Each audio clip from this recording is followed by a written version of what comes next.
नमस्कार दोस्तों, आज हम एक आलसी लड़के की कहानी सुनेंगे। एक बहुत ही भोला भाला सा आलसी लड़का था। वह कोई काम नहीं करना चाहता था, बस खाना खाता, घूमता और सोते रहता था। एक दिन उसे किसी ने बताया कि एक आश्रम है जहाँ पर कुछ नहीं करना पड़ता है और हर दिन 2 समय का खाना और नाश्ता मिलता है, तुम वहाँ जा कर के रहो। उस आलसी लड़के ने सोचा कि ये तो बहुत ही बढ़िया है और वह आश्रम में जाकर रहने को सोचा। और फिर वह भोला भाला आलसी लड़का अपना सारा संसारिक जीवन छोड़कर उस आश्रम में जाकर रहने लगा। आश्रम में गुरुजी रहते थे। वह कुछ समय सबको प्रवचन देते हैं। वह आलसी लड़का सुनता था, बाकी समय आराम करता था और फिर भरपेट खाना खाकर सो जाता था। ऐसे ही उस लड़के का दिन गुजरता गया। एक दिन उस आश्रम में कुछ भी नहीं बना। नाश्ते के समय नाश्ता नहीं मिला। उसने सोचा नाश्ता नहीं मिला, भोजन तो मिलेगा। अब भोजन के समय भी उसे भोजन नहीं मिला। लड़का दौड़ करके गुरुजी के पास गया और उसने पूछा कि आज भोजन क्यों नहीं बना। गुरुजी ने कहा कि बेटा, आज एकादशी है और जितने भी आश्रम के सदस्य हैं उनका उपवास है और तुम्हारा भी आज उपवास है, आज भोजन नहीं बनेगा। वह लड़का आलसी था और उसे भूख भी बहुत ज़्यादा लगता था। उसने गुरुजी से बोला कि मैं उपवास नहीं रहूँगा, मुझे भूख लगी है, मैं खाना खाऊंगा। गुरुजी ने बोला ठीक है, जाओ भंडारे में से सामान लेकर के आओ और आश्रम में नहीं बाहर ले जा कर के बना लो, लेकिन याद रखना भोजन बनाने के बाद सबसे पहला भोग भगवान को लगाना और फिर तुम प्रसाद पाना। लड़का बोला ठीक है और फिर अनाज लेकर नदी की ओर पहुंचा। भोजन पकाने लगा। भोजन तैयार हुआ। इसके बाद कहने लगा कि भगवान श्री राम आइए, पधारिए, भोग लगाइए। अब जब उसे लगा कि भगवान तो आ नहीं रहे हैं तो फिर कहने लगा कि मुझे मालूम है आपको तो अच्छा खाने की आदत है, मैं बना ही नहीं पाया और मुझे अच्छा भोजन बनाना भी नहीं आता, लेकिन जो भी रूखा सूखा बना है आकर खा लीजिए। भगवान श्री राम उसकी सरलता पर बहुत ही प्रसन्न हुए और उस लड़के को दर्शन दे दिए। उसने देखा कि भगवान श्री राम आए हुए हैं और उनके साथ में माता सीता भी आई हुई है, लेकिन लड़के ने सिर्फ 2 लोगों के लिए ही भोजन बनाया था, एक अपने लिए और दूसरा भगवान के लिए। और अब क्योंकि भगवान के साथ माता सीता भी आई हुई थी तो उसने उस भोजन को माता सीता और भगवान के सामने ग्रहण करने के लिए रख दिया। भगवान श्री राम और माता सीता ने भोजन किया और उसके बाद जब वह जाने लगे तो यह भोला सा आलसी लड़का बोला कि प्रभु आप आए, दर्शन दिए, बहुत अच्छा लगा। मुझे खाने को कुछ नहीं मिला, लेकिन कोई बात नहीं, लेकिन आपसे एक विनती है कि अगली बार जब आप आएंगे तो कितने लोग आएंगे ये बता दीजिए, ताकि मैं उतने लोगों के लिए भोजन बनाकर रखूं। भगवान श्री राम मन ही मन मुस्कुराए और फिर अंतर ध्यान हो गए।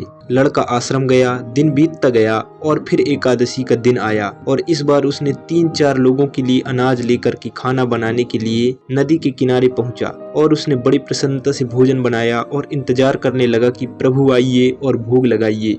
इस बार लड़का देखता है कि भगवान श्री राम पूरा राम दरबार लेकर के आए हैं, जैसे माता सीता, लक्ष्मण, भरत, हनुमान जी और सभी लोग आए हैं। लड़के ने 3-4 लोगों का भोजन बनाया था और इस बार भी भोजन कम पड़ गया।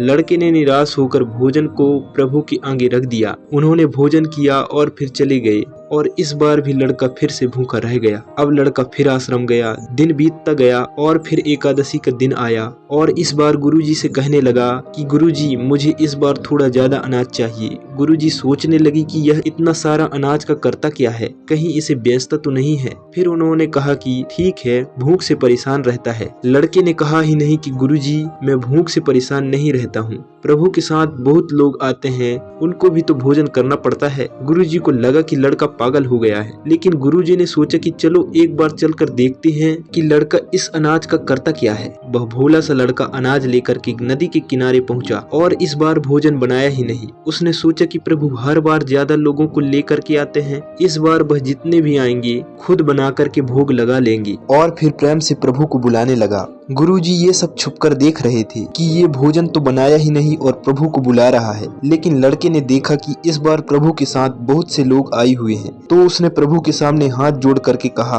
कि प्रभु माफ करना, आप बहुत सारे लोग आते हो, मुझे संख्या पता नहीं होता है और मेरी हिम्मत भी नहीं होती है कि इतने सारे लोगों के लिए भोजन बनाऊं। आप स्वयं आइए, बनाइए, खाइए और भोग लगाइए।